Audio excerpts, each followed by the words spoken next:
Alors, joindre avec le computer, start vidéo,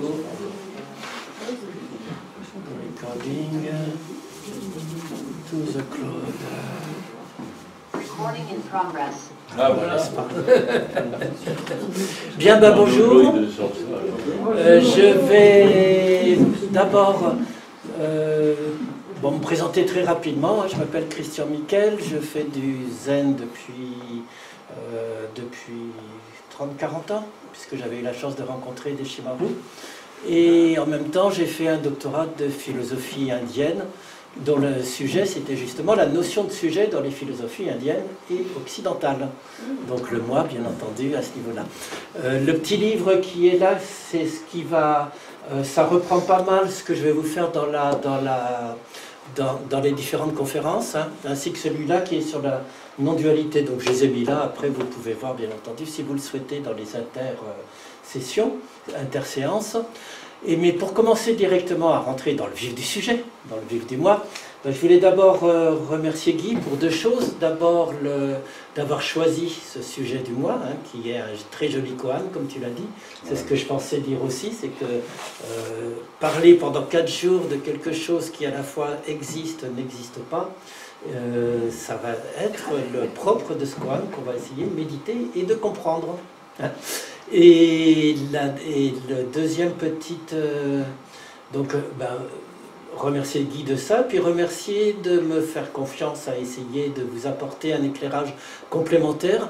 Guy, c'est vraiment le maître dans le bouddhisme, dans ce que vous allez voir et comprendre sur le moi.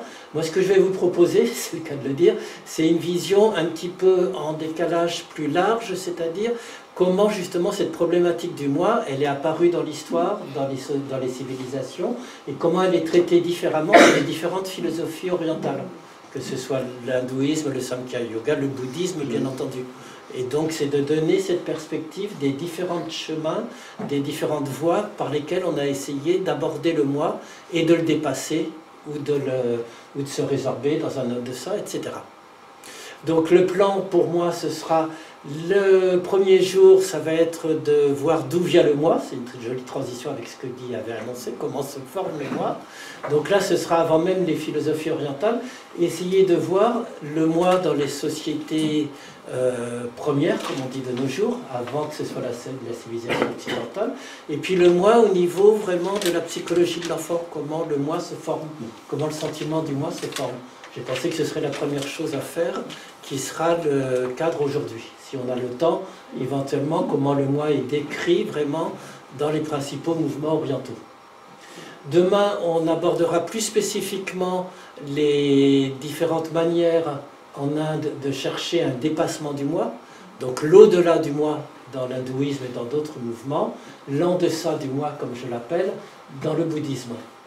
Et puis le troisième jour où j'interviendrai, ce sera plus sur les perspectives de non-dualité, l'invitation à une non-dualité. Ceux qui ont vu Nagarjuna savent que c'est un petit peu mon éclairage. Et là, on reprendra à la fois la non-dualité dans l'hindouisme, avec le Vedanta de Shankara, et dans le bouddhisme de Nagarjuna, du Zen, etc. Voilà un petit peu le cheminement que je vous propose. Vous posez des questions quand vous le souhaitez, hein, surtout de façon à ce que ce ne soit pas trop court ex cathedra. Alors, l'introduction au moi, je vais essayer de voir si je peux récupérer mon cher sur moi. Est-ce qu'on peut mettre le petit YouTube? Je ne sais pas comment sortir de là, il faudrait mettre une petite fenêtre. Ah, c'est dans la galerie peut-être. Réaction, galerie, chat, screen, non. Parce que là, je ne sais plus comment sortir de... Comme ça se fait... Vidéo, c'est là. Voilà. Désolé. Et là, ça y est, tu les as. Voilà. Je lance? Oui, vas-y. Donc ça, c'est l'apéritif. Et finalement, c'est une question métaphysique universelle.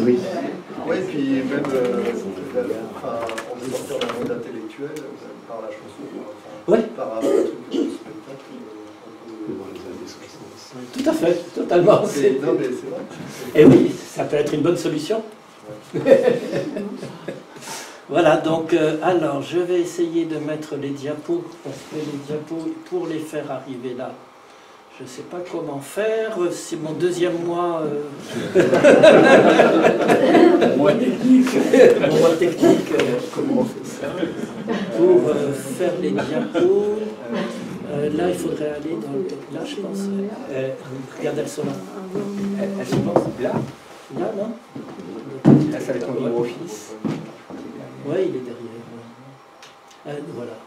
C'est ça? Ouais. Merci, normalement ça devrait marcher. La basse. Alors mon troisième mois peut-il venir? Parce que normalement ça devrait projeter, mais là ça ne projette pas. Parce que vous êtes sur un double écran. Certes. Donc voilà déjà un enseignement, c'est que le moi a besoin de beaucoup d'autres mois pour pouvoir... C'est sur le mot ou l'altérité. Bah ça c'est une bonne question, le moi et l'altérité. Voilà, en grand écran si c'est possible.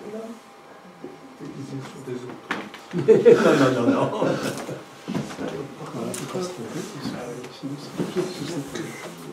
Le mode projection.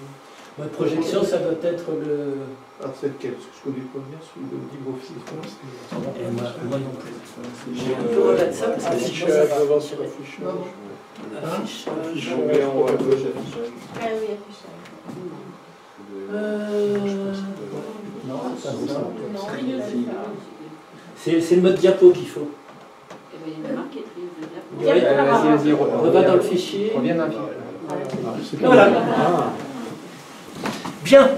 Donc la première partie, moi, la question que je me suis posée avec un tel thème, c'est le moi qui nous définit si facilement, si spontanément quand on pense à soi. Est-ce que ça a toujours été le cas? Est-ce que c'est un universel ou est-ce que ça n'apparaît pas avec une certaine forme de civilisation? Donc ça va être ça que je vais vous poser comme question. Le moi comme conscience de soi individualiste est-il un invariant ou et un prédonné de l'existence ou une spécificité, notamment de l'Occident, mais aussi de l'Inde, on verra. Donc je pense commencer par cela. Donc les définitions purement méthodologiques de moi, de conscience de soi égaux, les trois termes sont très proches. Souvent, je les prendrais un petit peu comme des équivalents, mais si on veut être puriste, moi, c'est vraiment le sentiment d'exister comme spécifique différent des autres. Conscience de soi, c'est la conscience réflexive qu'a ce moi d'être lui-même dans une connaissance de soi comme un sujet qui se regarde comme un objet, ce qu'on appelle la conscience de soi réflexive. Et l'ego, c'est moi-je, c'est l'identité par laquelle se définit le moi ou la conscience de soi, avec ses acquis, avec ses données, dans le temps et dans la durée.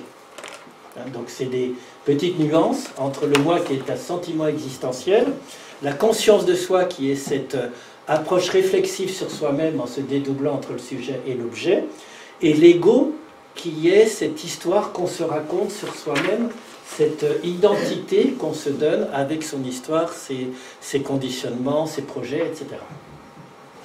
Alors le moi a-t-il toujours existé? Diapo suivante. Comment je vais sur... Entrée. Flèche bas ou...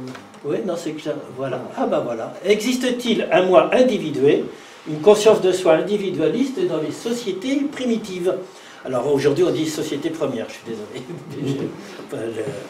Donc le dilemme et le paradoxe, c'est qu'on a l'impression que les individus des sociétés primitives, spontanément, en tout cas moi c'était ce que je m'étais dit au début, n'ont pas de moi individuel spécifique comme nous en Occident. Donc est-ce qu'ils connaissent un stade préalable au moi, en quelque sorte, où le moi s'articulerait différemment? Et en même temps, l'autre côté du paradoxe, c'est qu'on voit bien, que ce soit dans les documentaires, les livres qu'on lit, qu'ils ont bien des émotions, une vie, un sentiment de soi et des autres, des envies, des jalousies, des histoires de pouvoir, etc. Donc il y a bien des attributs du moi, mais est-ce qu'il y a un moi où ils se sentent, où on se pose comme un individu différent des autres? Alors là, je vais vous amener les réponses des 3 anthropologues du XXe siècle et sociologues qui sont les plus intéressants sur cette problématique pour moi. C'est d'abord, bien entendu, Lévi-Bruhl, Lévi-Bruhl qui était un anthropologue du XXe siècle, qui va vous montrer que le moi existe bien de manière individuée. Alors c'est la différence entre le moi individué et le moi individualisé ou individualiste. Et on peut avoir une perception de soi comme un moi qui est individué, qui n'est pas celui de l'autre, mais qui est totalement inclus dans un moi social ou religieux plus vaste. Donc ça va être exactement ce qu'il va montrer dans ces différents livres. Je vous fais une petite citation. Les mécanismes mentaux des sociétés primitives sont différents des sociétés ultérieures, avec ce que lui va appeler une pensée prélogique, qui va accepter par exemple des affirmations contraires dans des mythes. C'est pour ça qu'il appelle ça prélogique, puisque le principe de non-contradiction n'est pas toujours respecté dans les mythes, au contraire. Ça peut être 2 aspects simultanément vrais d'une histoire.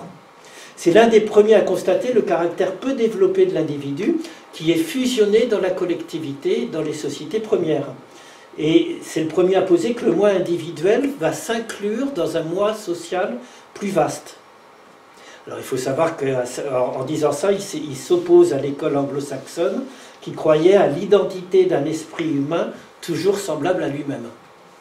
Il n'y a pas, ça va assez dans ce qu'a dit Guy ce matin avec le bouddhisme, il n'y a pas une identité de l'homme qui existerait pareil à travers toutes les civilisations. La preuve, c'est que dans les sociétés premières, il y a une perception de soi, d'un moi inclus dans le collectif, dans le social, dans la société. Durkheim, deuxième sociologue, va noter de même que notre représentation du moi est évolutive.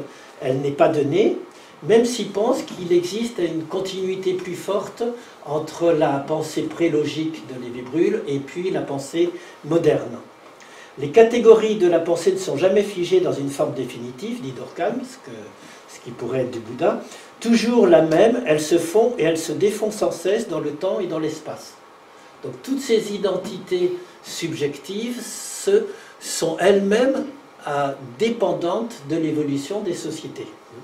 Il y a une forme de continuité entre la pensée religieuse première et la pensée scientifique moderne, pour Durkheim, avec les mêmes principes de non-contradiction minimale, de rapport à l'expérience et de pensée conceptuelle, puisque pour Durkheim, les croyances religieuses sont des concepts. Donc eux aussi ont accès aux concepts par le biais des mythologies et par le biais des représentations collectives. Donc pour lui aussi, l'individu des sociétés premières ne se saisit pas comme un moi isolé, car il est intégré, inséré dans des visions religieuses, des visions du monde plus globales.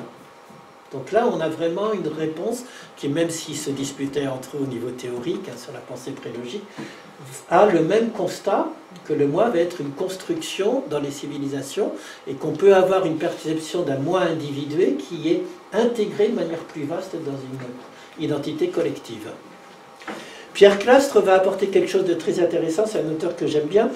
Il va montrer que ce qu'il appelle les sociétés sans État, puisqu'en fait les sociétés dites premières, c'est pour Pierre Clastre des sociétés qui refusent l'État.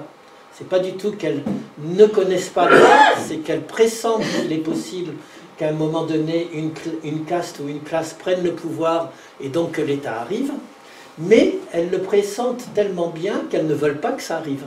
Et que donc elles s'organisent de façon à ce que, par exemple, très concrètement, un chef, on va se moquer de lui, il faut bien un chef, mais il va être déconsidéré, on va se moquer de lui pour que ce soit la pire des choses que d'être chef. On a des responsables politiques qui devraient... à qui on pourrait appliquer cela. Donc le règne possible du moi individuel, il lutte contre cette possibilité en refusant l'accumulation économique, en refusant les réserves, en ne considérant pas les guerriers et les chefs dont on va contrebalancer le plus possible dans la société le pouvoir. D'où d'ailleurs chez Pierre Clastre une nouvelle vision des guerres primitives qui, si elles ont toujours existé, ne visent jamais la destruction ou la soumission de l'autre, mais sont simplement un jeu de réaffirmation du territoire collectif qui doit toujours se défendre contre le chaos possible, avec un jeu de délimitation des territoires. Mais c'est jamais pour détruire l'autre, pour prendre son territoire, etc. à la base. La guerre apparaît chez Clastres dans l'univers des sauvages comme le principal moyen de conserver l'unité de la société dans l'indivision d'être de cette société, de maintenir chaque communauté en son autonomie de totalité une, libre et indépendante des autres. Donc on voit que dans ces fameuses sociétés sans État, c'est un peu la même chose que qu'avec les deux premiers auteurs que je vous ai parlé, dont je vous ai parlé, pardon. C'est vraiment cette perception que les individus ont une perception d'avoir un moi, mais qui est totalement intégrée dans la vision collective globale, religieuse et sociale de leur société. Voilà, ça c'est la première chose. Alors, la question qu'on peut se poser ensuite, c'est, voilà, est-ce que le moi individué ou individualiste existe aussi dans les sociétés non occidentales, une fois que je passe dans les grandes civilisations, indépendamment des sociétés premières? Donc j'ai essayé de faire une petite enquête là-dessus. Et ce qui est intéressant, c'est que, hors Occident, les représentations d'un moi individué l'incluent toujours dans une vision plus vaste, voire sont illusoires en Asie. Donc là, je vais vous donner quelques petits repères. Par exemple, pour des animistes subsahariens, une vie hors sol, comme on dit en sociologie, coupée de ses racines, est impensable. Dans la vision du monde des Bantous, qui est une vision une peuplade subsaharienne, il y a par exemple un dieu, mais c'est une force vitale qui s'incarne dans une multitude de divinités secondaires, d'êtres humains, de plantes, d'animaux. Le soi n'est que le lieu et l'instant par lequel transite cette énergie vitale. Elle circule en continu dans le reste de la création. Le soi individuel est vécu comme nomade, susceptible par la magie d'être délocalisé dans une autre personne et d'être toujours fluctuant d'une identité à l'autre. Donc là encore, on voit que dans des sociétés animistes, le moi va ne pas être fixe. Il est lui-même fluctuant dans les circulations d'énergie à l'intérieur de la société. Dans de nombreuses cosmogonies, l'état premier du monde, il est vu comme la vie du fœtus, un état indistinct de symbiose chaotique d'où tout va provenir et d'où tout va se différencier ensuite. C'est ça qui est très intéressant. Pour un hindou, la personnalité est un précipité instable de pulsion que détruira le dieu Shiva. Donc de la même manière, ça va être juste une forme donnée à un moment donné. Donc une petite citation. En Inde, il existe un être suprême Brahma, mais au quotidien, il est le témoin impassible de deux autres divinités qui font tourner la roue du temps, Vishnu le dieu créateur et Shiva le dieu destructeur. Prisonnier de cette succession ininterrompue de mort et de renaissance, l'homme est en proie à l'illusion d'exister. C'est Maya qui l'induit en erreur et qui est cause de ses souffrances, dans une succession inexorable de mort et de renaissance. Pour un bouddhiste, le moi est une illusion. On a vu avec Guy que les paroles du Bouddha ne cessent pas de revenir sur le fait que le moi, tout comme les agrégats, est une identité illusoire, fictive, qui est juste un agrégat, effectivement. Oui, bien sûr. Est-ce que dans le fonctionnement des agrégats ou neurologiques du cerveau, je ne sais pas comment on peut appeler ça, est-ce que justement il n'y a pas quelque chose de fait exprès pour qu'il y ait une continuité justement dans ce qu'on voit et que c'est pas ça qui nous prend un peu au piège en fait. Oui, bien sûr. Ben ça, c'est ce qu'on va essayer de comprendre. Quel est le mécanisme, le principe qui fait cette continuité alors qu'il n'y en a pas? Tout à fait. Tout à fait. Alors, dans le bouddhisme, pour moi, c'est la deuxième noble vérité. C'est Tana, c'est cette soif d'être qui va créer cette illusion qu'on a une identité fictive qui fait qu'on va perpétuellement vouloir l'alimenter par des choses... Moi, je pensais plutôt à une perception en fait du cerveau des choses matérielles qui nous entourent, qui est conçue pour qu'on ait l'impression que ce soit en fait quelque chose de permanent, enfin un tant soit peu permanent, on va dire, et qui nous induit en erreur quant à la réalité. Alors, des choses. tout à fait. Oui, alors ça, ce sera plus en neurosciences qu'on va voir ça.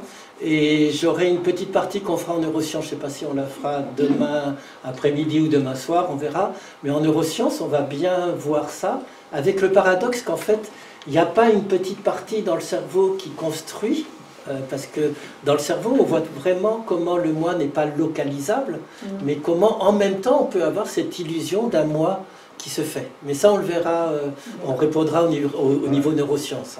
Au niveau bouddhiste, c'est... Oui, vas-y. Non, on en a parlé au téléphone. Oui, parce que c'est extrêmement intéressant. On voit comment le moi arrive, en neurosciences, à créer des histoires. Et créer l'histoire de son illusion. Sans que ce soit un noyau qui fait ça. Parce que si c'est un noyau qui fait ça, c'est réhabiliter un moi invisible. Qui serait... Donc il n'y a même pas un moi invisible qui crée ça. Mais on verra ça en neurosciences. Mais la question est très pertinente, c'est la base d'essayer de comprendre ce koan du moi, hein, tout à fait. Le koan du moi, c'est le même que le koan de Maya, hein, l'illusion. Ouais. Tout est illusion, mais on est dans la réalité, c'est ça, c'est la réalité, comme tu dis, c'est ça. Hein. Ouais. Et en même temps, c'est illusoire. Ben, voilà. C'est pareil. Hein. Bon, on reprendra après, si tu veux bien. Alors, en Chine, pareil, le taoïsme se représente la réalité sur le même modèle qu'Héraclite, une sorte de fleuve vide avec une énergie qui circule perpétuellement. Et l'idéal reste de revenir à l'origine du vide originel, effectivement, d'où viennent toutes ces formes différentes qui sont transitoires elles aussi. Donc, dans toutes ces petites exemples de sociétés dont je vous ai parlé, de civilisations non occidentales, il y a un moi individué, mais il est perçu comme une illusion qui a réintégré dans le flux sous-jacent, hein, si je devais parler comme ça. Et donc, il n'y a pas cette position d'un moi individualiste qui nous façonne dès notre naissance, nous occidentaux. Ça ressemble un peu à une société de fourmis, en fait. C'est une société avec des fourmis séparées, alors, ça fait un tout, non? Sur le côté du tout, oui. Est-ce que chaque fourmi a malgré tout une conscience individuelle? J'en sais rien. Non, mais je l'ai pour l'image. Oui, pour l'image du... Oui, tout à fait. Oui. Si chaque fourmi a sa conscience individuelle, oui, totalement. Et peut-être même pas, parce que quand je regarde des films de foules qui sont dans le métro et qui vont chacun dans sa petite boîte travailler, est-ce qu'on est loin des fourmis? Je ne suis pas sûr. Oui, tu voulais dire? Non, dans Fourmis, le fameux film de dessin animé pour adultes, ça commence comme ça. C'est une petite fourmi qui est devant un médecin et il dit mais comment je peux vivre avec tous mes frères et sœurs? Ah oui, c'est bien. Voilà, voilà c'est ça. C'est la problématique. Voilà. Ça commence comme ça. Donc, qu'est-ce qui fait qu'en Occident, à un moment donné, le moi va devenir ce fameux problème et va s'exacerber et tout? Alors, en Grèce, j'avais fait une maîtrise sur les présocratiques, donc c'est un domaine et une philosophie que j'aime bien, la philosophie présocratique et grecque. Ce qui est intéressant, c'est qu'en Grèce, l'individu est aussi une partie d'un tout. Ce n'est pas du tout encore notre perception d'un moi individualisé, autonome, responsable, etc. Hein? Il est réagi par les mêmes principes au niveau du microcosme et du macrocosme. C'est-à-dire que ce qui se passe à l'intérieur de l'individu, c'est la même chose que ce qui se passe dans l'ordre de la nature, dans l'ordre des planètes, etc. Même Platon déploie sa pensée dans le cadre du microcosme et du macrocosme, puisqu'il dit qu'il faut retrouver cette harmonie qui est à l'extérieur, de la retrouver à l'intérieur, etc. Donc le moi seul n'existe pas. Du coup, dans la limite, en fait. Comment? La peau est toujours la limite entre le microcosme. Oui. Oui, et surtout, le mécanisme qui nous fait vivre à l'intérieur est le même que le mécanisme qui régit les choses à l'extérieur. C'est là que le moi n'est pas encore ce fameux moi qu'on connaît avec Descartes et tout, qui arrive en Occident. Les présocratiques, c'était encore des penseurs plutôt ariens, indo-ariens. Je ne sais pas ce que tu appelles des penseurs indo-ariens. C'était les Aris qui arrivaient de l'Inde. Non, les présocratiques, les présocratiques, c'est vraiment Empédocle, c'est des Grecs qui vivaient sur le sol grec, qui venaient pas de, qui sont pas la population indo-arienne qui est allée en Inde en moins 1500. Les présocratiques, c'est vraiment ceux qui vivent, les 10 philosophes à peu près, qui vivent avant Socrate à Athènes et à Milet sur les termes de pensée, de philosophie, ils sont séparés, donc indépendants de l'influence indo-arienne ou indo-européenne. Alors autant on peut prouver que la pensée indienne est influencée par la pensée indo-arienne et même iranienne à la base, que le Veda vient très fortement d'Iran et de cette population. Autant sur les penseurs présocratiques, il n'y a jamais eu de thèse qui montre qu'ils aient été en contact avec... alors, je fais attention en disant... Il y avait des contacts commerciaux avec l'Égypte, avec la Perse, etc. Mais avant Alexandre le Grand, il n'est pas prouvé qu'il y a eu des contacts. Donc, par contre, à partir d'Alexandre le Grand, il y a eu tout un échange entre les penseurs grecs et les penseurs bouddhistes, notamment. Donc c'est une vision qui est apparue purement occidentale. Tout à fait, totalement, tout à fait. Oui, vraiment. C'est pour ça que je pose la question. D'accord, oui, c'est vraiment... Il n'y a pas d'influence, il est séparé. Non, c'est vraiment... Indépendant. Crise de la civilisation grecque au 7e siècle avant le Christ, apparition de la cité, et puis dans l'apparition de la démocratie athénienne, même si elle était imparfaite, et de la cité, la volonté d'essayer d'expliquer les choses rationnellement, justement, ce qui est la base de la philosophie, et puis en sortant des mythes et en laïcisant les mythologies grecques qui existaient auparavant. Ça, c'est Jean-Pierre Vernant qui montre ça très bien, effectivement. Donc, il n'y a pas là Maintenant, ceci dit, les présocratiques avaient certainement des expériences chamaniques et des expériences ésotériques, mais qui venaient de leur sol, qui ne venaient pas d'ailleurs. Voilà, pour cette petite... merci.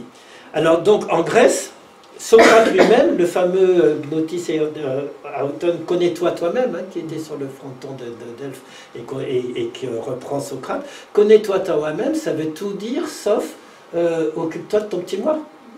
Connais-toi toi-même, ça veut dire recherche et regarde qu'est-ce qui en toi est la même chose que l'universel de tous les hommes.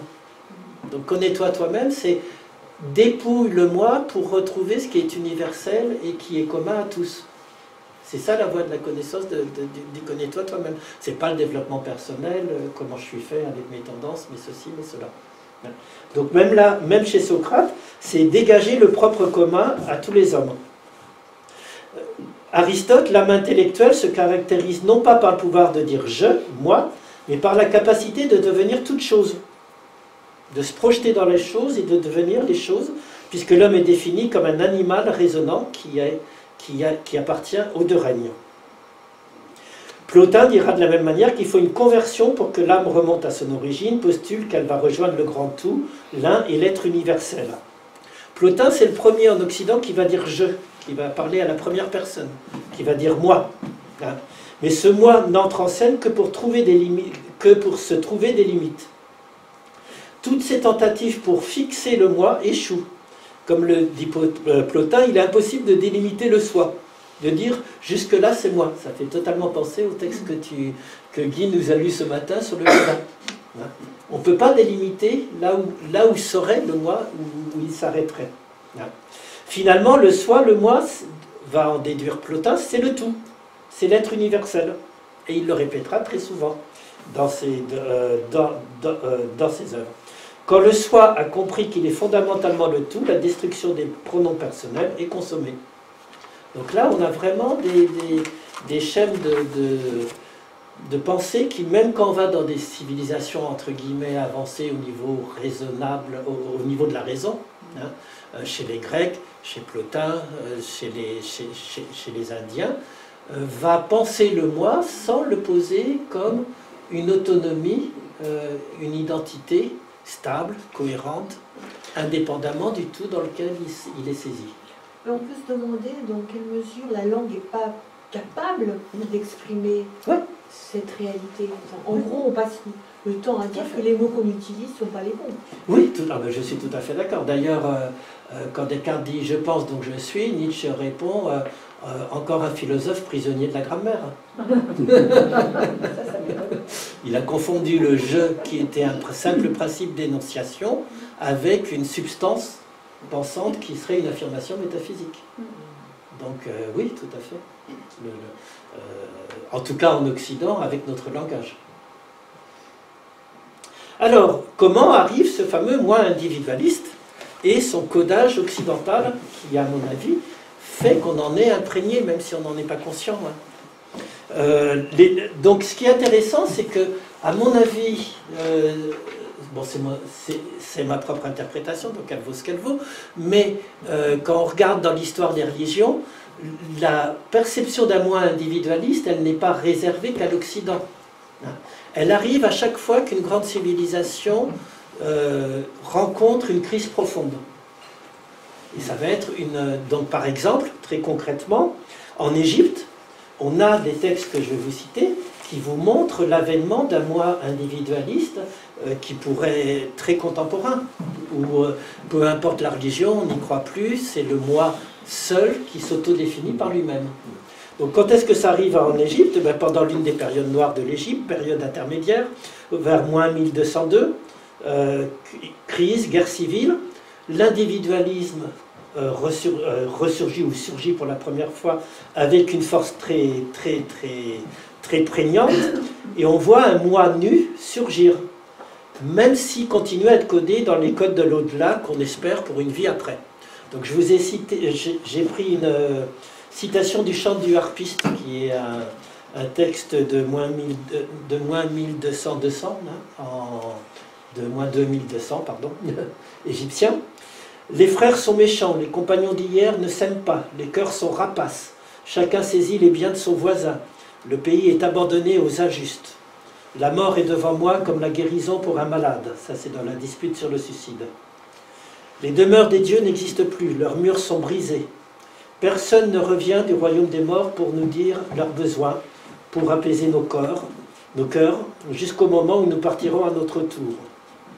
Alors que faire? Poursuis ton désir, autant que tu vivras, ne laisse pas ton cœur languir.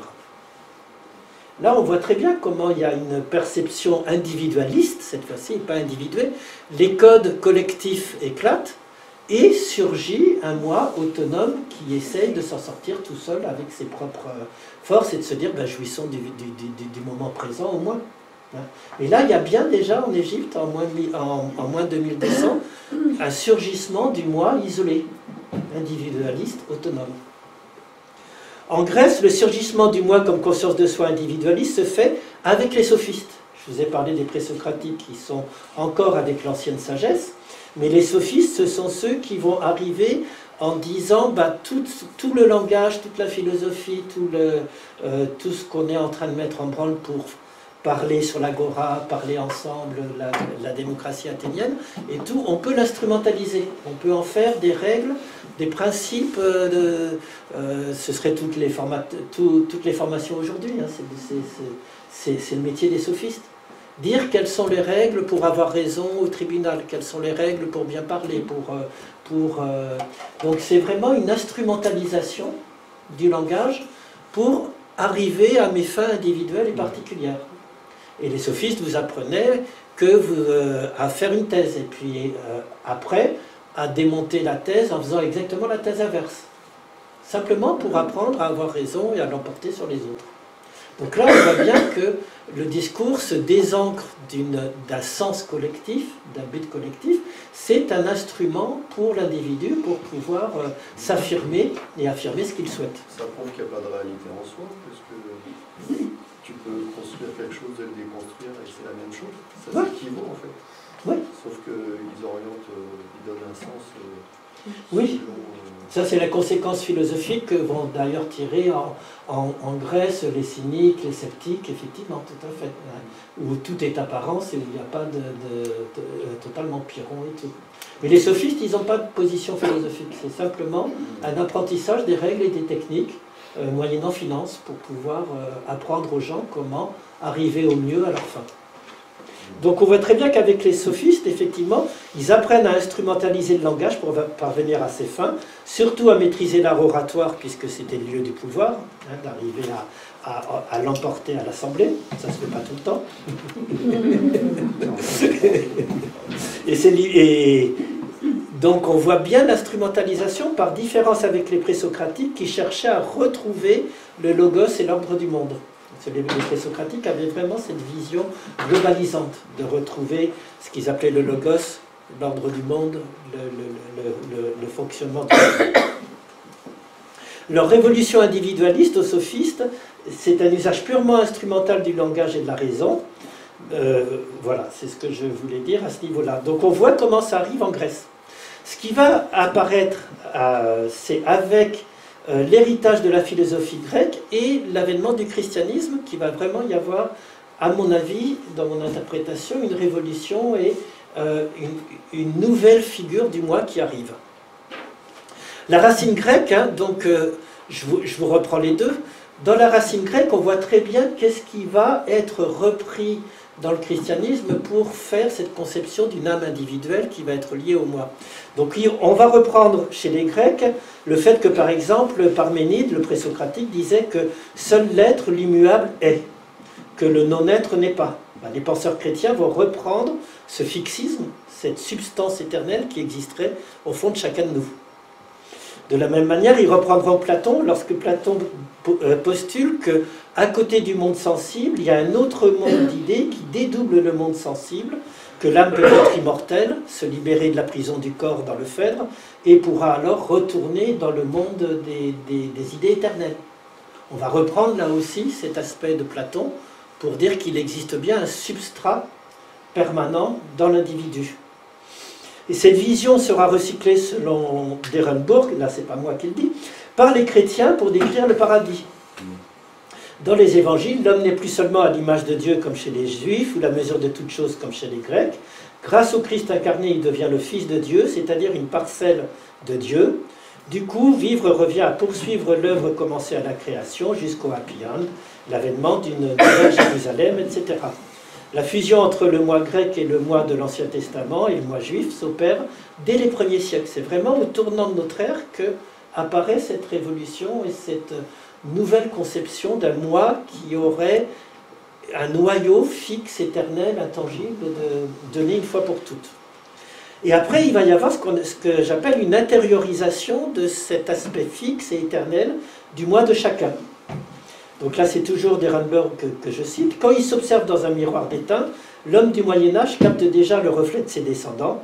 Pour eux comme pour lui, il existe quelque part une vérité transcendante, quelque chose d'inengendré, d'impérissable, d'un seul bloc, d'inébranlable, qui existe au fond de chacun. Bon, ça, je vais vous passer le reste. Et donc, c'est vraiment à partir du christianisme qui reprend les racines chrétiennes, mais qui ne disait pas la même chose, hein, qu'on va avoir cette perception, avec laquelle moi j'ai grandi enfant et tout, qu'il y a vraiment quelque chose d'unique, de spécifique, au fond de chacun d'entre nous, qui est une âme individuelle. Et dans mon doctorat, ce que je m'amusais à faire, c'était de montrer que on va avoir à partir de ça ce que j'appelle un triple verrouillage du moi en Occident.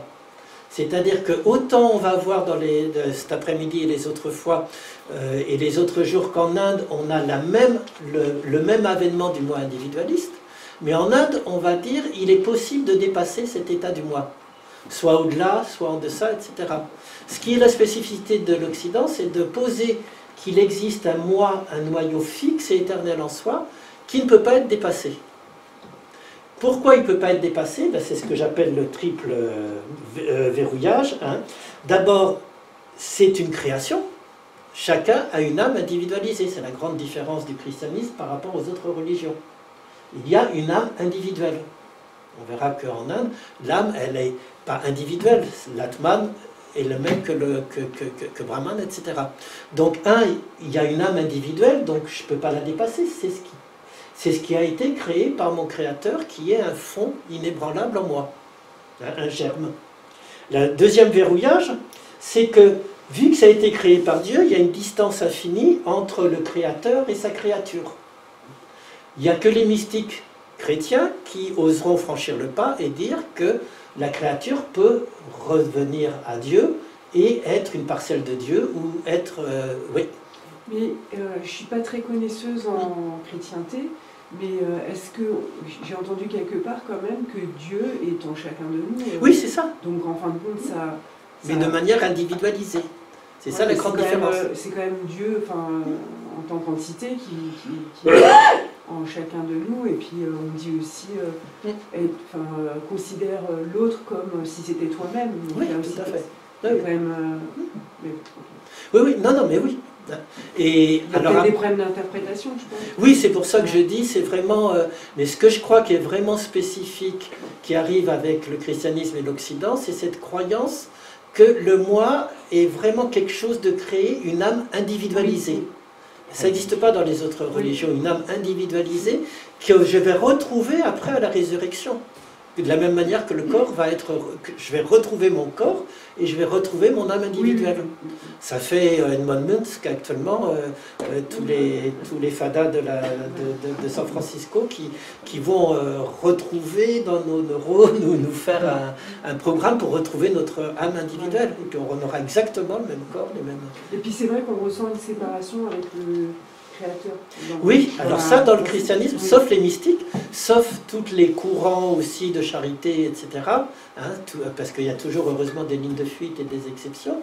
Mais le courant dominant, c'est quand même de dire qu'il y a une distance infranchissable entre le Créateur et ses créatures. L'Église officielle condamnera comme hérétiques tous les mystiques qui oseront dire qu'ils ont une expérience de non-finitude. C'est pour un petit peu inférioriser peut-être Pour moi, ça dépend, indépendamment d'une volonté d'inférioriser, ça dépend du schème créationniste. C'est-à-dire, en Inde, c'est pas la création. Le monde n'est pas créé par un Dieu externe. Il apparaît, il se déploie, il se résorbera, il réapparaîtra, il se redéploiera, une infinité de fois. Ouais. Dès que je pose un Dieu ex nihilo qui crée un monde extérieur, il y a une distance infinie entre le créateur et la créature. Donc ça, c'est ce que j'appelle le deuxième verrouillage. Il y a quand même l'idée qu'on va être réunis. Oui, à la fin des temps. Oui, bien sûr. Pure, on va être réunis, donc à la fin des temps, dans l'eschatologie, c'est la promesse. Religion du désir, en fait.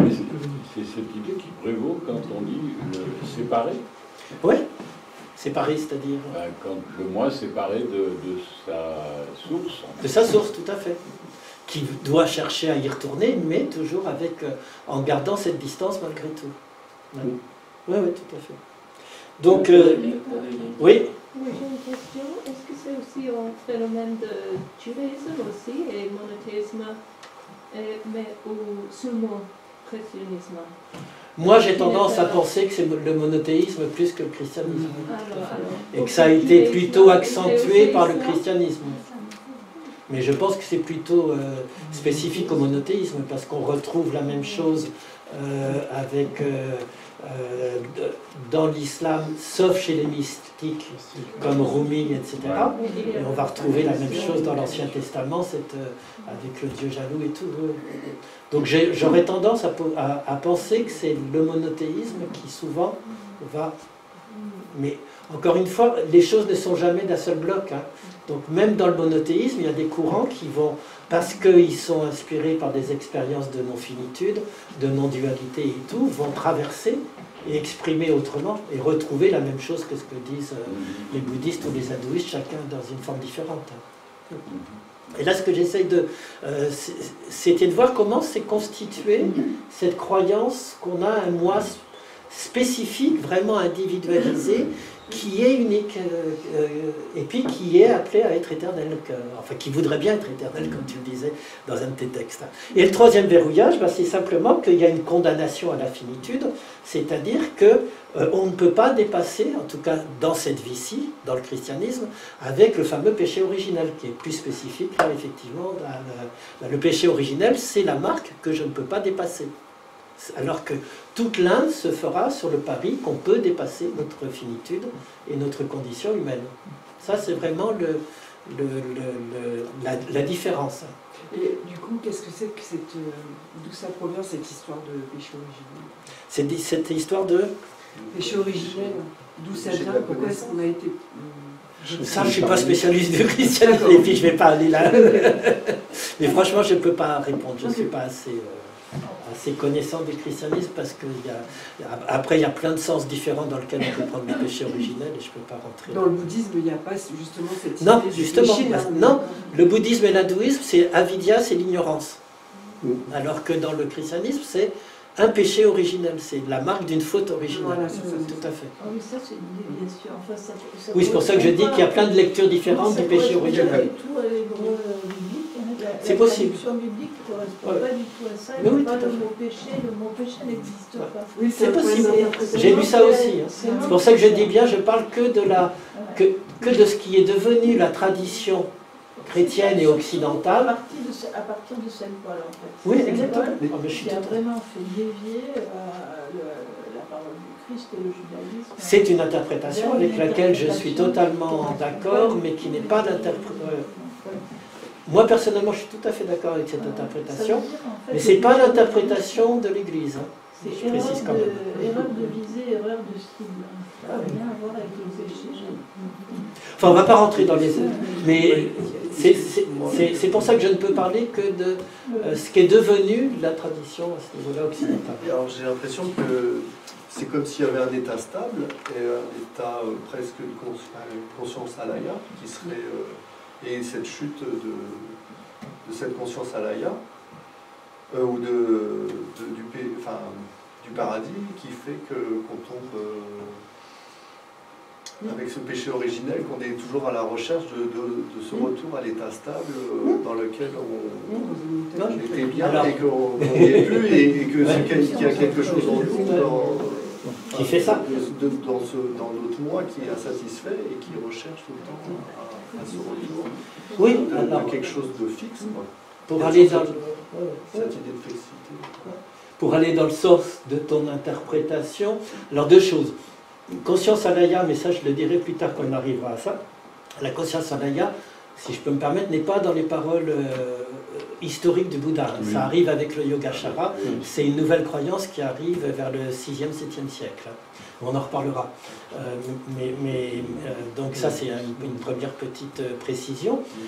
Donc, si on rentre dans le Yogacara chez les Tibétains où il y a la conscience alaya, dans le livre des morts, ce qui n'est pas la faute originelle, mais elle est remplacée par le fameux cycle des renaissances perpétuelles.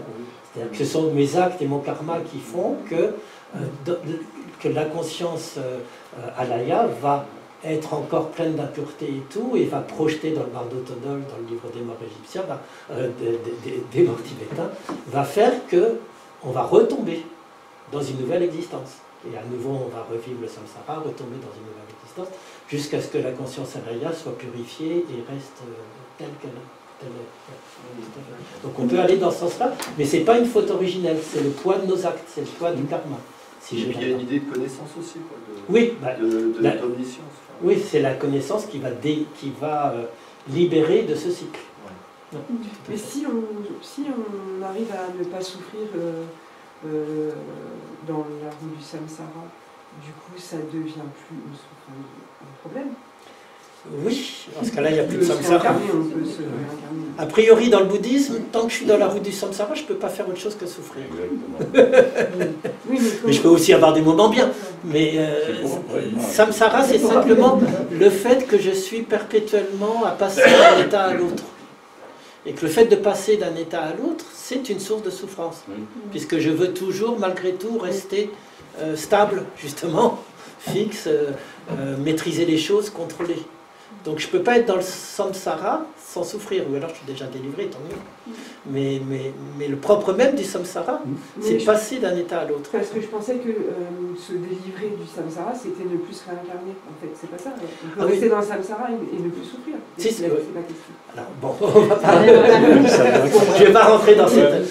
La seule chose que je peux dire, c'est qu'il y a deux lectures du samsara. Soit on a la lecture exotérique, on se dit c'est vraiment, et on croit en la réincarnation, et je vais me réincarner, etc., à cause du poids de mes actes. Soit il y a une lecture ésotérique ou intériorisée. Le samsara, c'est tout bêtement ici, maintenant, dans mon corps, dans ma vie. C'est, je passe sans arrêt de la joie à la peur, à la fatigue. C'est ici et maintenant le samsara. C'est ici et maintenant qu'il y a des renaissances et des morts perpétuelles. Voilà. Donc, et le nirvana aussi. Et le nirvana aussi, tout à fait. Alors voilà, donc ça, non seulement le moi va être verrouillé dans mon interprétation, hein, en Occident, mais il va être sacralisé à partir de la Renaissance, bien entendu, avec l'avènement du capitalisme, hein, dont il faut quand même parler, puisque si on a aujourd'hui un moi qui est tout puissant, c'est parce que c'est l'intérêt du système économique qui se met à ce moment-là en place, de glorifier le moi qui puisse être, faire des œuvres, pouvoir s'affirmer, dominer le monde, etc. Donc on voit très bien le moment où avec Descartes, être comme, il dit cogito ergo sum, hein, je pense donc je suis, mais le corollaire c'est, le but de la vie c'est l'homme est fait pour être comme maître et possesseur de la nature. Les deux vont totalement de pair. L'affirmation de moi comme substance centrale et le projet de domination du monde pour le simple profit. Tout ça par rapport à une faute de traduction de l'hébreu biblique, parce que le verbe qu'on traduit par dominer veut dire descendre en réalité. Donc il y a vraiment un travestissement de la traduction délibérée du texte biblique sur la Genèse, par exemple. C'est possible. Moi, je ne prendrai jamais parti là-dessus, parce que d'abord, je ne suis pas chrétien, je ne suis pas dans le christianisme, mais je connais la thèse, elle est très intéressante. Moi, la seule chose, c'est que j'essaye de mettre à distance tout ce qui est volonté délibérée. J'en sais rien, c'est des accidents de l'histoire aussi. Je ne crois pas de manière complotiste qu'il y ait une volonté délibérée de... Mais effectivement, ça a produit ce qui est notre monde aujourd'hui. Mais Descartes, il ne réfère pas du tout à la Bible. Là. Il se réfère à une nouvelle méthode qui rendra l'homme comme maître et possesseur de la nature. C'est ça, tout à fait. Mais il reprend quand même Saint-Augustin, parce que quand on croit que Descartes a inventé le cogito, Saint-Augustin avait dit avant, si falor sum. Si je me trompe, alors je suis. C'est exactement la définition du cogito cartésien. Puisque c'était dans le... Donc il a repris quand même ce qui était avant lui, hein, mais il l'a fait d'une manière moderne, bien entendu. Oui, tout à fait. Enfin voilà, on ne va pas rentrer dans les détails. Mais bref, tout ça pour dire qu'on a une spécificité, je pense, en Occident, et avec nos racines grecques, avec notre tradition chrétienne, qui est cette croyance vraiment viscérale qu'il y a quelque chose au fond de soi qui est sacré, qui est moi, qui est avec mes aspects individuels. Et que c'est quasiment impossible, tant qu'on n'a pas été dans d'autres choses, de le dépasser. Hein? Quelque part, la psychanalyse qui dit, et Freud qui dit que la cure est interminable et qu'il n'y aura jamais de dépassement, c'est ça aussi. Hein? Le moi n'est pas dépassable en Occident. Oui. Il y a une autre spécificité. Je pense que votre réflexion me fait penser au fait que Platon pense que la femme n'a pas d'âme, donc n'a pas d'individualité. Oui. Et effectivement, à la Renaissance, on va rechercher, retraduire les textes, et le moi va devenir genré, c'est-à-dire qu'effectivement, dans les ateliers, les hommes vont signer, et les femmes vont être des anonymes. Ouais, c'est vrai. Et on arrive avec l'avènement du capitalisme à cette histoire où on va complètement en fait, annihiler le matriarcat qui existe depuis le néolithique en Europe, où on est en hommage à la déesse mère, etc. Voilà, si on va juste dans une culture ancestrale, et dans les pratiques, ce qu'on peut rechercher en anthropologie là-dessus. Et finalement, le moi est genré et le féminin disparaît. Et c'est sûr que pour nous, en tant que femmes, c'est une double contrainte. C'est-à-dire qu'à la fois, on est un individu et en même temps, on est la disparition puisque, de son genre. Voilà, de ce genre, puisqu'au niveau sociétal, le genre féminin n'a plus pouvoir. Il n'avait plus pouvoir à partir de là. Voilà, à partir de là. Hein. C'est-à-dire qu'à la fois, il y a le monde du capitalisme, et puis en même temps, on retire le matériel au féminin. Hein. On est des sorcières, on n'a plus accès, on ne peut plus accoucher, on n'est plus chirurgien, ce sont les hommes qui sont les chirurgiens. Il y a toute cette histoire. C'est multifactoriel, hein. Là j'en parle en 2 minutes, un quart d'heure, mais c'est évident que c'est multifactoriel, qu'on peut retrouver que à la base les textes hébreux disaient autre chose, et j'en suis persuadé qu'il y a aussi cette fameuse histoire genrée à laquelle je n'avais pas pensé, donc merci de le préciser. Non, mais c'est intéressant comme piste aussi. Hein. Et il y a plein d'autres choses. Hein. Et Max Weber a bien montré que l'essence du capitalisme, elle vient de l'esprit du protestantisme.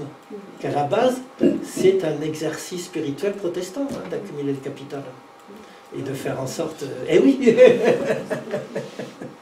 Donc, tout ça, c'est plein de facteurs parallèles qui font que on arrive aujourd'hui, quand on est éduqué, en tout cas moi quand j'étais enfant, oui, il y a moi, hein, c'est sûr, il est unique en plus, hein, puis il est différent. On parle aussi de l'appropriation du temps.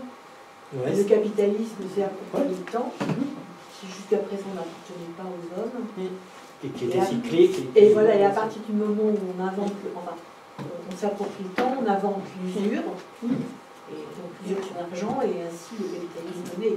Oui, il y a plein de phénomènes. Ce que je voulais montrer, c'est simplement que tous ces phénomènes, ça converge sur le fait qu'en Occident, on a vraiment une perception du moi qui est spécifique, hein, et qui a cet enjeu presque dramatique, effectivement, et puis de quelque chose d'unique en soi.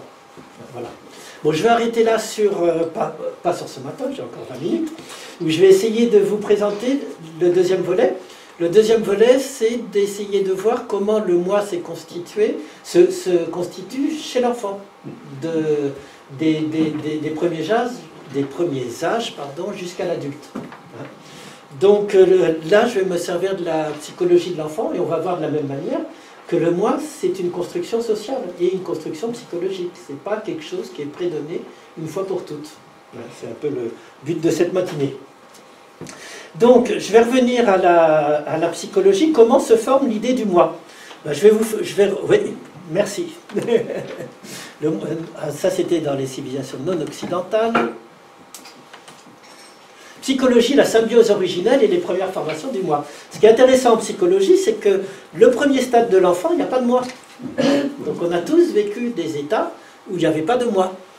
C'est quand même, et ça va marquer d'ailleurs la suite, bien entendu. Les 6 premiers mois, on vit dans un état symbiotique, fusionnel avec la mère, sans conscience de soi, même individué, puisque je fais la différence entre individué et individualisé. On est, pour Piaget, dans ce qu'il appelle un état autistique clos sur soi-même. Pour la psychanalyste Margaret Mahler, c'est un état fusionnel de dépendance absolue. Dans ça, c'est pour Winnicott, pardon.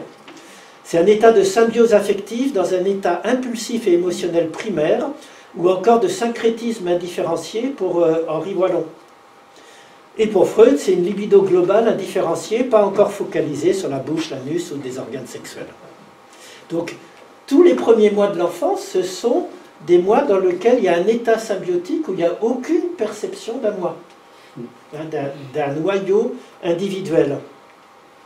Le moi n'est pas une identité première, c'est l'individualisation progressive d'une libido d'abord anonyme, à laquelle les circonstances et le cours de la vie imposent de se spécifier et d'entrer dans les cadres d'une existence et d'une conscience personnelle.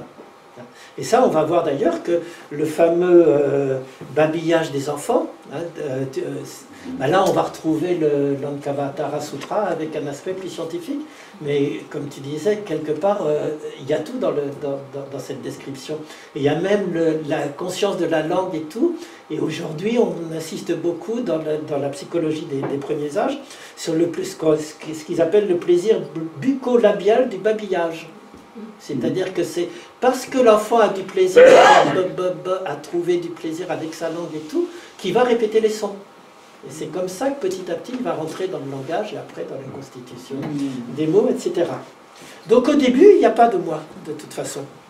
C'est vers les 6 mois qu'il y a le fameux moment de la séparation et de l'individuation, mais qui reste toutefois au début dans une relation fusionnelle où le moi naissant et l'autre sont interchangeables. Donc à la fameuse crise des 6 mois où il y a un commencement de perception que la mère est différente, que le sein est différent de moi, il y a un début de prise de conscience différente, mais tout ça c'est dans un immense englobant, c'est englobé dans un grand tout. Donc, selon Vallon, je vais vous le citer, les gestes du bébé suscitent dans son entourage les interventions utiles ou désirables. Une association va s'organiser, par exemple, entre les convulsions de la colère et la tétée ou la prise dans les bras de la maman. L'effet obtenu rend de plus en plus nettement intentionnelle la manifestation émotive. Ça devient alors un moyen au résultat plus ou moins sûr. Et c'est un nouveau champ qui s'ouvre à l'attention et à la sagacité naissante de l'enfant. Quels sont les signes d'une probable réussite? Très vite, ils vont se localiser dans la personne grâce à laquelle le service va venir. Ses gestes, son attitude, sa physionomie, sa voix entrent ainsi dans le domaine de l'expression. Et le sourire de l'enfant va répondre à celui de la mère. Ce n'est pas une réponse, il y a un mimétisme émotionnel qui explique combien les émotions sont contagieuses, comment elles se traduisent facilement par des impulsions grégaires et par l'abolition de chaque individu de son point de vue personnel. Donc c'est vraiment par l'émotion que petit à petit, dans la période des 6-8 mois, 6-10 mois, il y a le lien à la mère qui se fait de manière très très forte, mais un début de différenciation, mais qui est toujours dans un échange et une reprise globale et un mélange global. Et c'est par l'émotion et le mimétisme émotionnel que ça se joue. L'émotion entraîne les impulsions collectives, la fusion des consciences individuelles en une seule âme, commune et confuse. C'est une sorte de participation où s'effacent les délimitations que les individus sont parfois si jaloux de marquer et de maintenir entre eux. Elle répond à un stade psychique primitif que plus primitif que la prise de conscience, par où la personne va affirmer son autonomie. Donc d'abord, il y a vraiment un état de symbiotique, après il y a un début d'apprentissage d'une différenciation, mais toujours avec une contagion émotionnelle, comme on dit en neurosciences, avec des échanges émotionnels perpétuels. Ça, c'était Vallon que je vous ai cité. Pour Lovenbroek, c'est une conscience de soi minimale qui apparaît à ce moment-là, qui est commune aux nourrissons et aux animaux, qui est faite de sensations pures, sans jamais de conscience réflexive de soi. Ces états premiers, ce sont ces états premiers qui seraient revécus en interprétation dans des expériences psychologiques ou religieuses ou mystiques, des sentiments océaniques. Puisque Jung vous disait que le fait de se sentir fusionné au grand tout, du cosmos, de l'univers et tout, c'est retrouver ces états fusionnels des premiers âges de l'enfance. Donc ça, c'est le deuxième stade.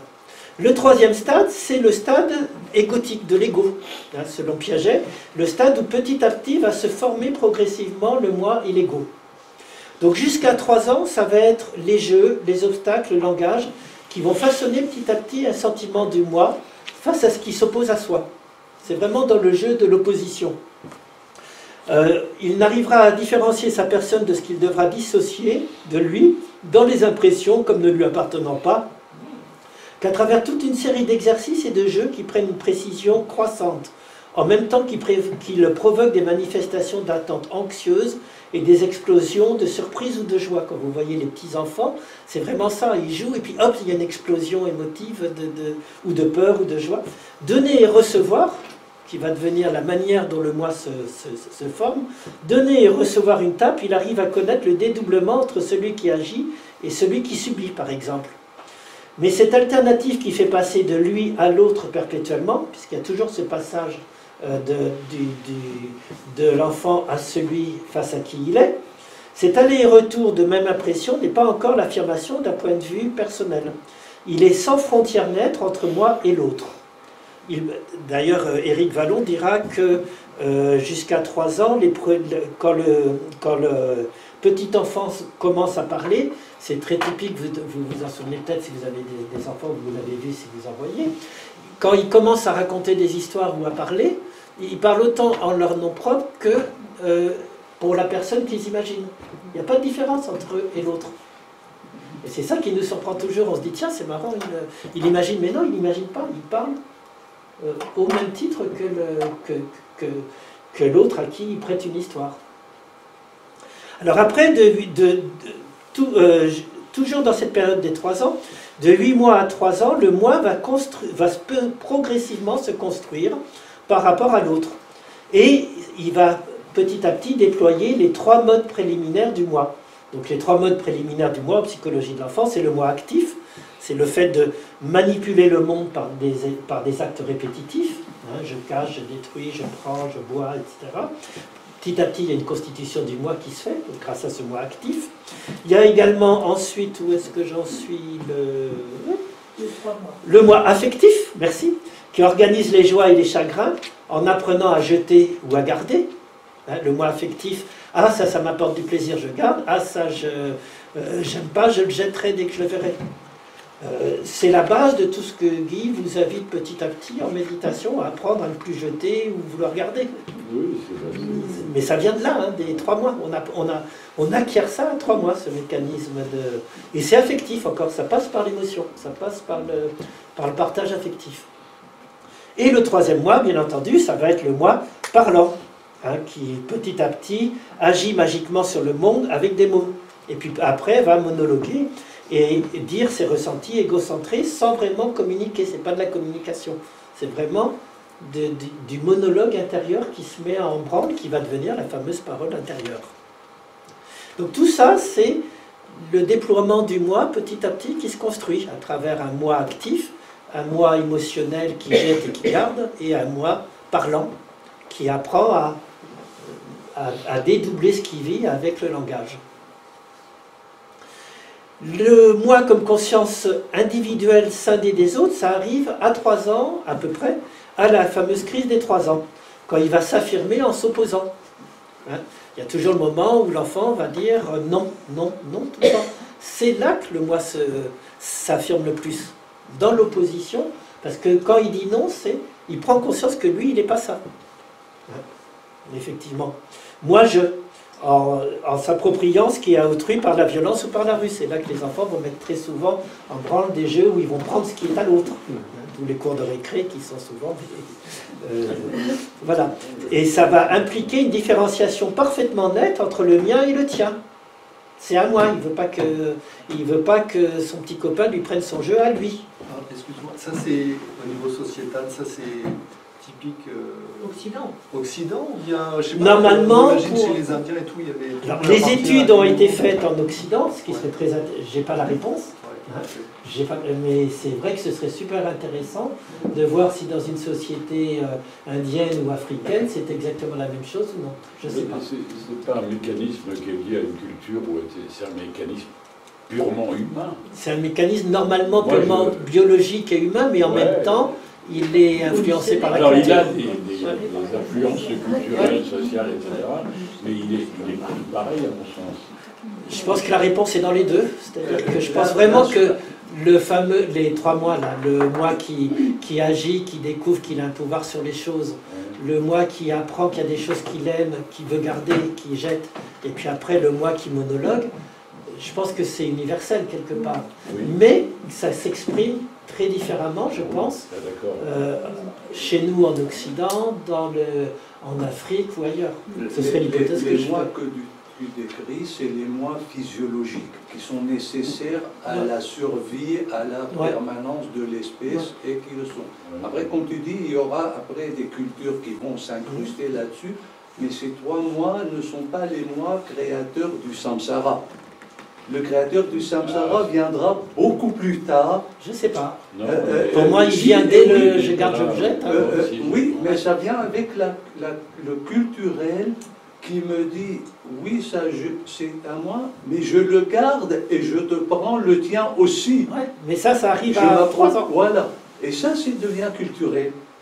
Je ne sais pas. C'est toujours dur de distinguer les enfants. Des fois, il y a les enfants où tu l'approches et qui te tendent tout de suite son sandwich. Oui, c'est les fameuses études en neurosciences. Est-ce que l'altruisme... Mais l'altruisme est... Mais non, ça c'est à toi, mange-le. Tout ça, moi, je pense que je n'ai pas la réponse. Mais c'est toutes les... Le créateur du samsara n'est pas le basique est celui de la survie. Moi, je crois que c'est... Il n'y a pas de créateur du samsara. Non, mais enfin, je crois qu'il surgit du physiologique. Le moi, je parle de du moi qui s'attache. Qui s'attache et qui n'a pas de satisfaction. Mais ça, il est dans toute sa satisfaction que dans son propre moi. Ouais. Oui, mais enfin, chez l'homme de Néandertal, a priori... Je pense que ça existe partout, ça. Ouais. Moi, j'aurais tendance à penser que c'est assez universel. Alors, j'aime pas le mot universel parce que c'est très occidentalo-centré de dire universel, hein, mais bah oui, malheureusement. Donc, je pense que vraiment, ce que je vous ai décrit là sur les 3 mois, ça se produit partout, je pense. Mais partout différemment. Et pour revenir à... Oui, je te donne tout de suite. Et pour revenir à ta question du samsara, pour moi, c'est là que déjà le samsara se met en jeu. Après qu'il soit accentué par la culture qui va te dire, bah, t'as raison, c'est à toi, ou etc., ne te fais pas piquer ton truc. Oui, bien sûr. Mais ce sera que des accentuations.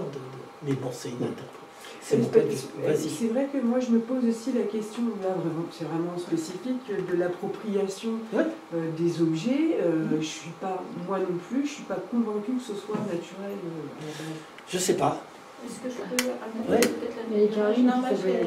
Oui, elle voulait parler avant. Excusez-moi, c'est juste un tout petit témoignage.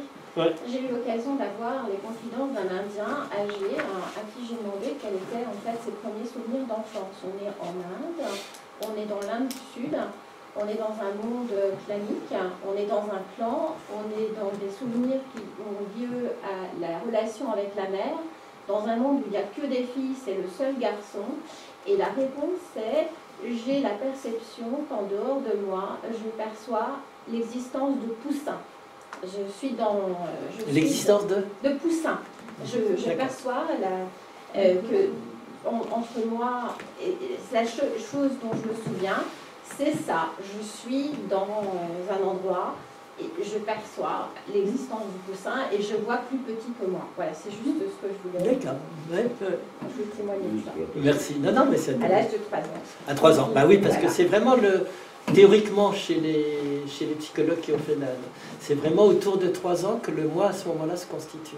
Oui, tu voulais dire aussi? Oui. Et puis après, je voulais simplement dire, pour avoir fait des études en psychopédagogie, que chez le petit, quand on parle de 3 ans, etc., et qui ne veut pas lâcher son ballon, par exemple, c'est tout simplement parce qu'il le vit comme une partie de son corps. Oui, c'est ça, tout à fait. Donc c'est pas un souci d'appropriation, mais c'est comme si on lui demandait allez, donne ton œil, donne ta main. Et donc là, on voit que là, effectivement, la constitution du moi et pas encore, c'est encore... Oui, tout à fait. Oui, puisqu'avant 3 ans... C'est pas en un jour. Alors évidemment, je comprends le souci de la conférence, mais tous ces stades qui ont été pointés, effectivement, c'est extrêmement fluctuant. Oui, bien sûr. Très poreux, tout ça. Ce ne sont que des modèles théoriques, voilà, idéal. Donc ça, c'est juste un petit... Et puis, la part de la mère aussi, bon, c'est sûr que... enfin... Le fœtus, dans le ventre de sa mère, est en symbiose avec sa mère, mais il entend aussi, perçoit les bruits extérieurs. Oui, bien sûr, tout à fait. Là aussi, au niveau des perceptions, il y a plein de sensations, mais sans moi, quoi. Voilà, exactement. Et puis, on parle de la mère, parce que là, on est effectivement avec des chercheurs qui sont pour la plupart de générations antérieures. Hein. Et donc, on peut aussi parler des parents. Et de la parenté, voire non, mais c'est autour de l'enfant. Donc tout ça, c'est simplement, ça donne des bonnes clés, mais c'est souple. Voilà. Ah oui, c'est pour ça que je vous ai dit, de la même manière que ce que je vous ai dit avant, ce sont des balises, ce sont des... Et même ces stades, ils ne sont pas du tout, c'est pas la table de la loi, et ce sont des stades successifs. Mais ils peuvent être vécus différemment, à la fois par des enfants différents, par des cultures différentes et tout. Moi, ce qui m'intéressait à vous montrer, en résumé, c'est simplement qu'au début, il n'y a pas de moi dans notre vie, quand on est. Et puis petit à petit, le moi est une construction qui se fait. Je pense qu'il y a quelque chose d'intéressant avec c'est pas hasard si on s'est arrêté longtemps là-dessus, c'est que la fameuse racine du samsara, elle est là quelque part. Même si on peut dire, bien entendu, au début, c'est parce que c'est une partie de son corps, comme le sein est une partie de lui-même et tout. Mais à un moment donné, il va, vers 3 ans, apprendre à jeter, garder. Ben, ça, c'est le discours que moi j'ai demain matin. Oui, c'est pour ça. Non, mais c'est ça qui est super. Moi, je ne me situe pas sur une école ou sur des... Mais c'est ça qui est intéressant, je trouve, c'est le croisement. C'est plutôt une approche globale. Oui, bien sûr. Voilà. Juste par rapport à la question de l'universalité, il y a malgré tout probablement quelque chose de cet ordre. Sinon, je ne vois pas comment, il y a 2500 ans, à 6000 km d'ici, quelqu'un aurait pu dire « ne vous attachez pas à votre moi ».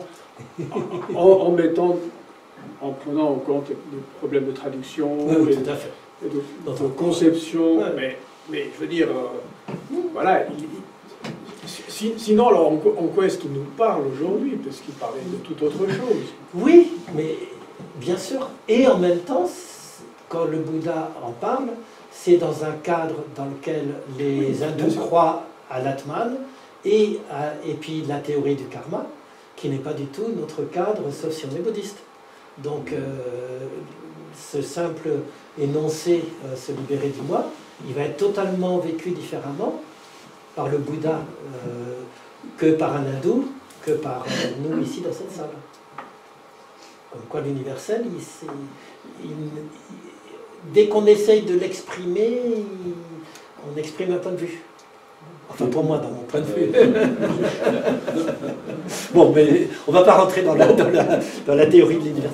Soit j'arrête, il vaut mieux arrêter pour regarder, ou soit je prends un quart d'heure de plus. On peut directement, sortant d'ici, aller au réfectoire. Ouais, ce serait bien parce que comme ça je finirai mes...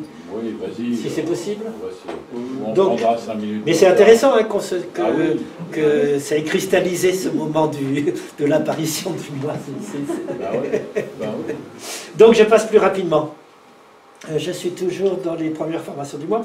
Donc après, de l'enfant de 4 ans jusqu'à l'âge adulte, on va avoir le développement du moi, du langage, c'est ce que vous voyez dans la deuxième partie. Alors la deuxième chose que je trouve très intéressante que je voulais mettre en avant... Hein, comment? Ah oui, c'est le premier. D'accord.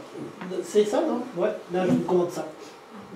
Donc le fait de ce qui va se développer aussi, c'est ce qu'on appelle, avec notre langage 21e siècle, justement, et pas penseur du 20e, tout ce qui est le langage propre, hein, qui est beaucoup en vogue actuellement.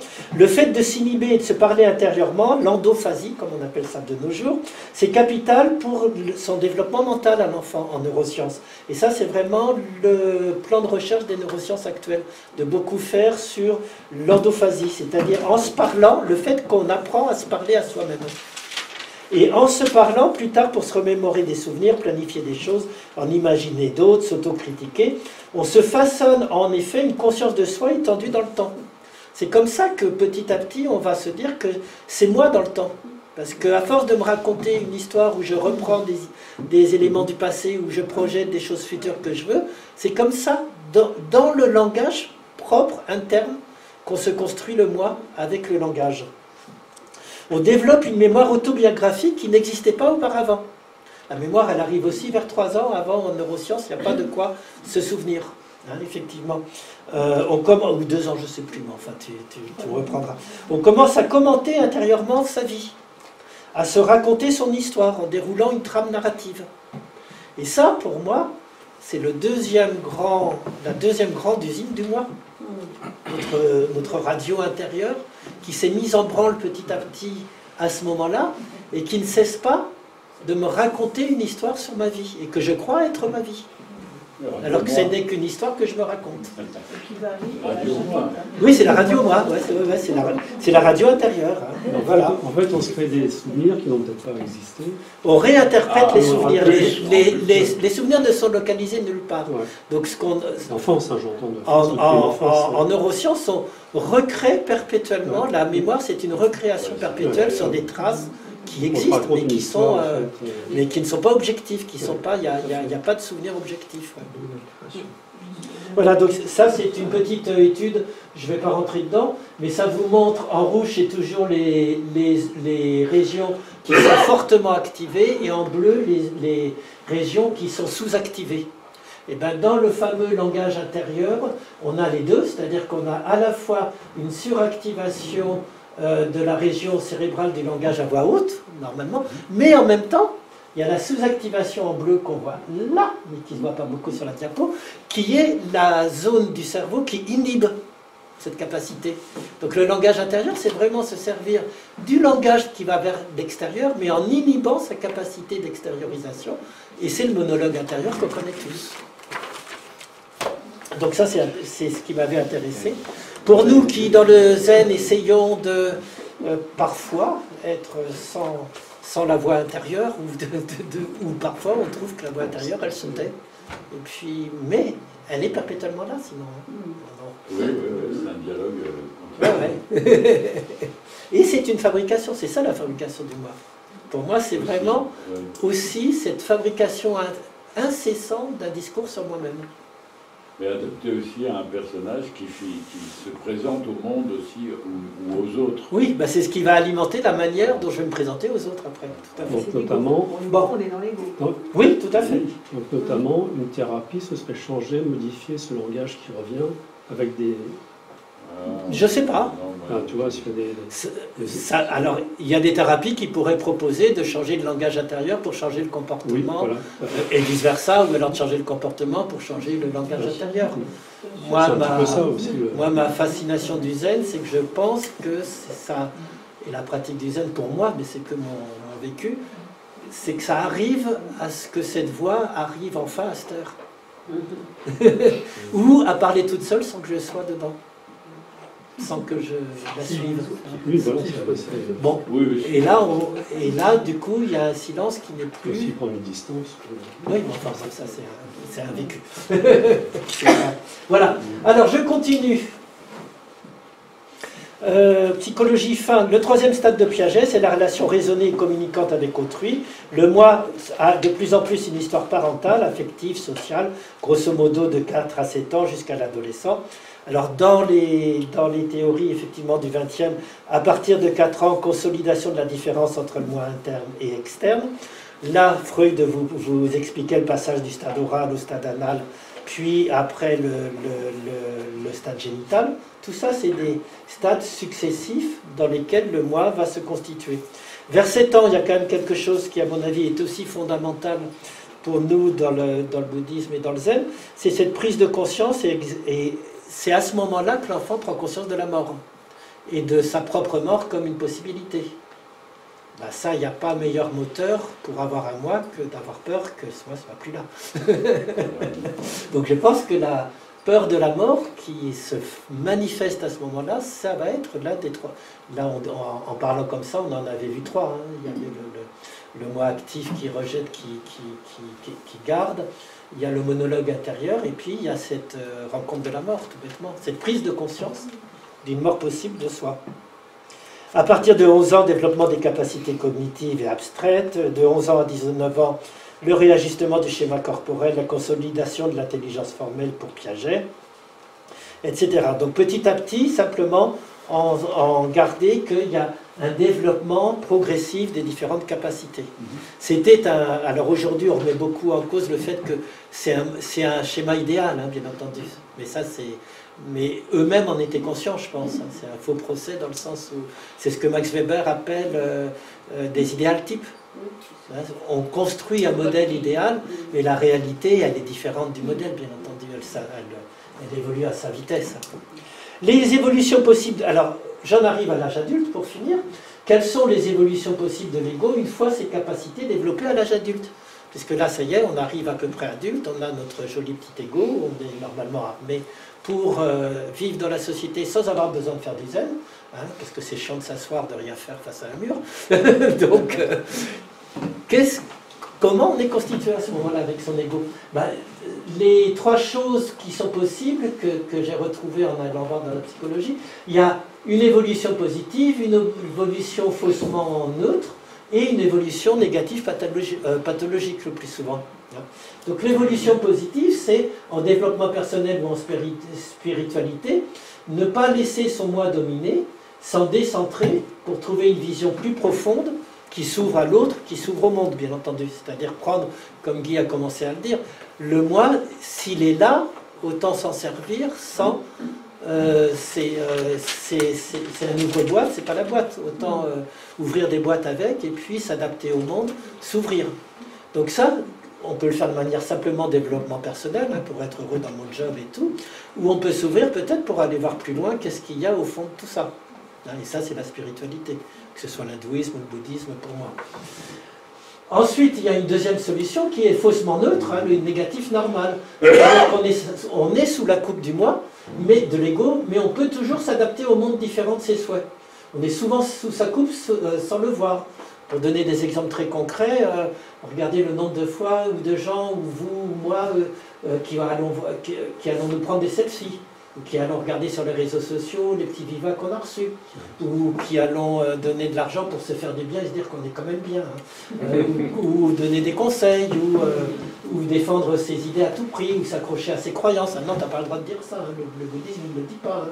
Ou d'être gentil ou méchant ou d'être gentil et charmeur pour plaire, ou méchant par crispation, etc. Tout ça, c'est des situations faussement neutres, où le moi perturbe mon ouverture aux autres. Mais ça ne se voit pas trop, parce que j'ai une capacité d'adaptation. Les fameux pervers manipulateurs, ils peuvent très bien être dans cette deuxième catégorie, d'avoir l'air d'être totalement adaptés au monde.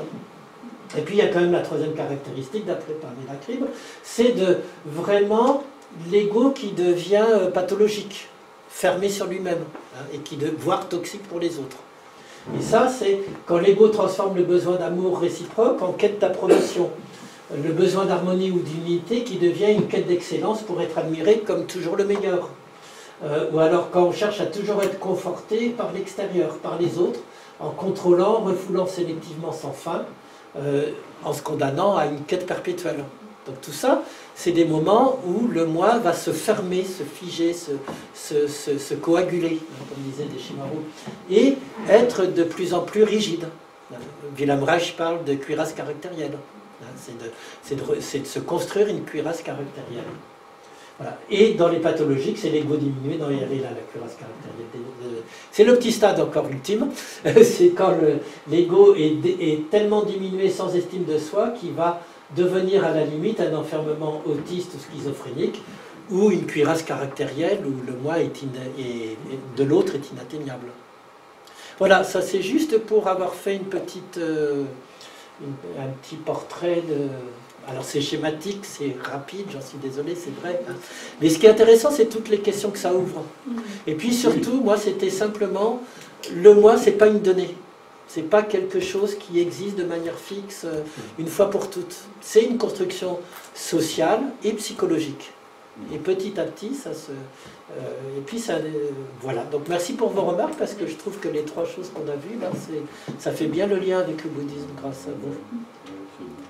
Merci. Merci. On va pouvoir manger.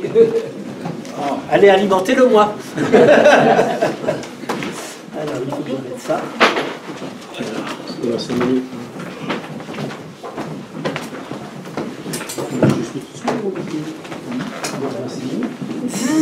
Moi deux. Comment je sors? Ouais, alors, on essaie de mettre en pause.